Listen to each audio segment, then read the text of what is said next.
కొన్ని ధర్మ సూక్ష్మాలు తెలుసుకుందాం. పంచమహాపాతకములు అంటారు. అంటే గొప్ప పాపాన్ని ఇచ్చే వాటిని పాతకం అంటారు.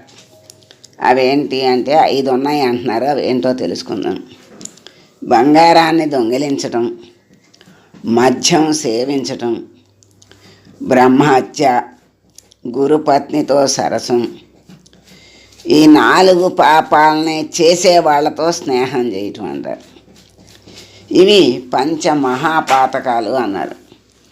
ఇప్పుడు ఇక్కడ మనకి తెలిసింది ఏంటంటే దుష్టులకే కాకుండా పాతకం, ఆ దుష్టులతో స్నేహం చేసిన వాళ్ళకు కూడా పాతకం అంటుకుంటుంది అని మనకి ఇక్కడ చెప్పారు.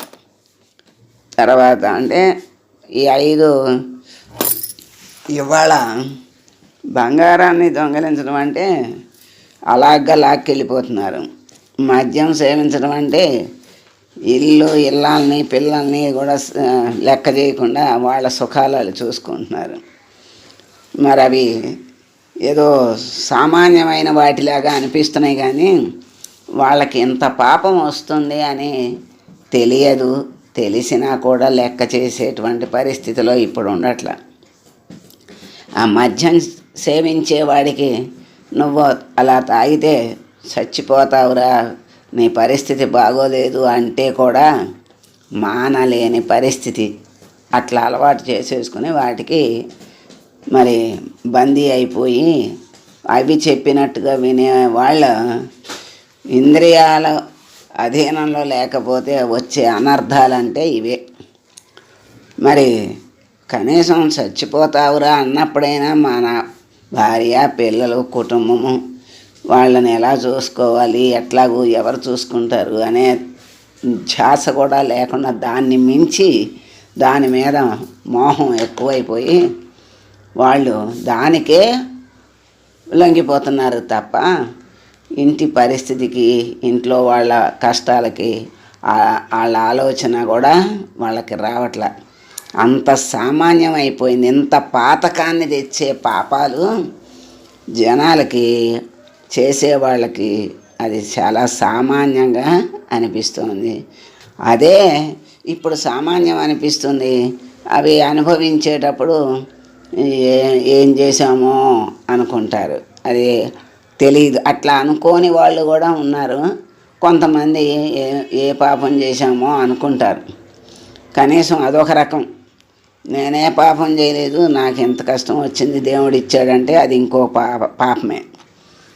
అట్లా ఈ పాతకాలని తెలుసుకుని మసలుకుంటే మంచిది. దేవతల వాహనాలు, అందరి దేవతల వాహనాలు మనకు తెలియవు.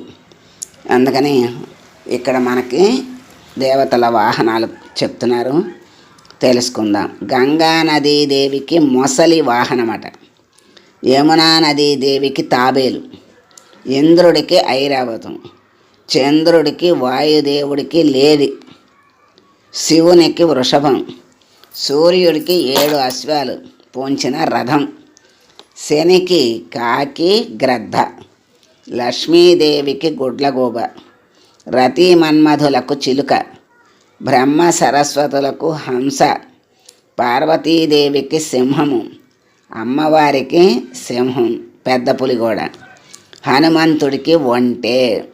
ఇవి కొన్నిటికి మరి మనకు తెలియని వాహనాలు తెలుసుకున్నాం. పెళ్ళైన తర్వాత అందరికీ కూడా అరుంధతి నక్షత్రాన్ని చూపిస్తారు కదా.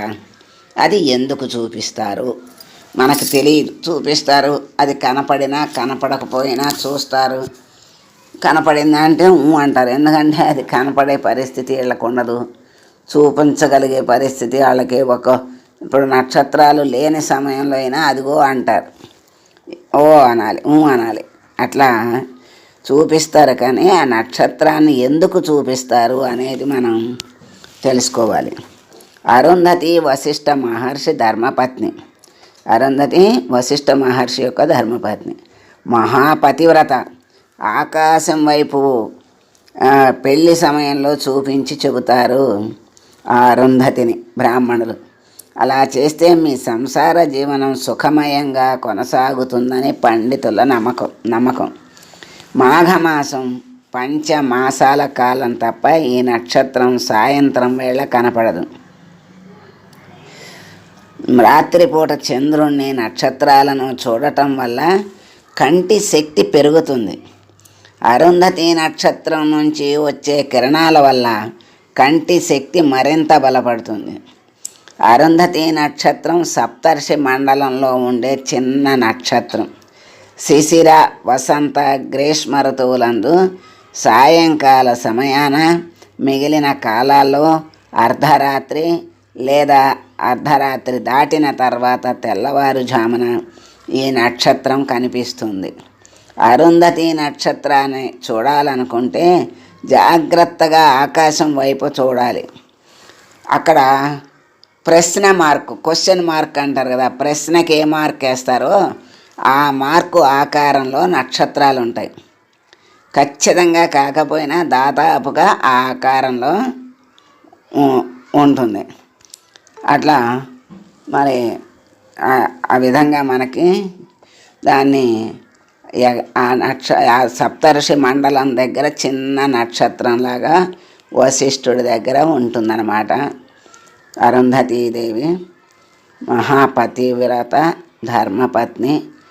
అటువంటి ఆ నక్షత్రాన్ని చూపిస్తే వాళ్ళ సంసార జీవితం చక్కగా ఉంటుందని వాళ్ళు చూపిస్తారు అనే విషయం మనం తెలుసుకున్నాం. కొన్ని ధర్మ సూక్ష్మాలు మనం ఈరోజు తెలుసుకున్నాం. సర్వే జనా సుఖినో భవంతు.